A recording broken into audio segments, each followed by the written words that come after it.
ទុំរំរកបានមិត្ត100ឆ្នាំវាជាការមួយពិបាកណាស់ទៅហើយ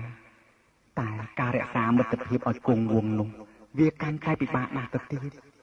ដូច្នេះ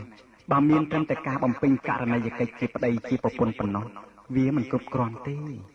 គឺយើងត្រូវយល់ឲ្យច្បាស់នៅករណីយកិច្ចនោះហើយចេះអត់ធ្មត់អធ្យាស្រ័យរហូតមានពេលខ្លះតម្រូវឲ្យយើងចេះធ្វើខ្លងធ្វើកោថែមទៀតនេះហើយជាមូលដ្ឋានបណ្ដុះសេចក្តីស្រឡាញ់ហើយការស្រឡាញ់នេះហើយដែលធ្វើឲ្យមនុស្សចេះថ្នមចិត្តគ្នាទៅវិញទៅមកពេលនេះបងខុសព្រោះតែប្រកាន់តែការប្រចាំនេះក៏ព្រោះតែស្នេហ៍ដែរដឹងដែរថាការប្រចាំនេះមិនល្អទេខំសង្កត់ចិត្តណាស់ដែរតែទប់មិនបានតែទោះជាយ៉ាងណាក៏ដោយក៏វាមានប្រភពដើមវាតែមួយគឺការស្រឡាញ់ដ៏លើសលប់របស់បងចំពោះអូននឹងឯងអូនដឹងទេ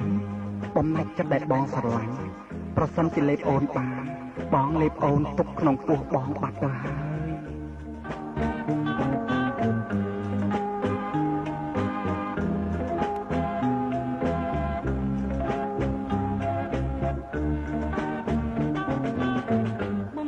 ចិនស្នេហ៍ស្ទើរតែលេបានឬតែលេបានចង់យកបរិយានប្រាំបងលែងគិតបងត្រូវតស៊ូរសនជីវិតរសនជីវិតមិនឲ្យស្និទ្ធរបែកបានគេអូនឡទាំងអស់ស្រស់គ្មានទាស់ណែស្រស់គ្មានទាស់ណែពេញចិនអណែដូចមេឃនឹងខែ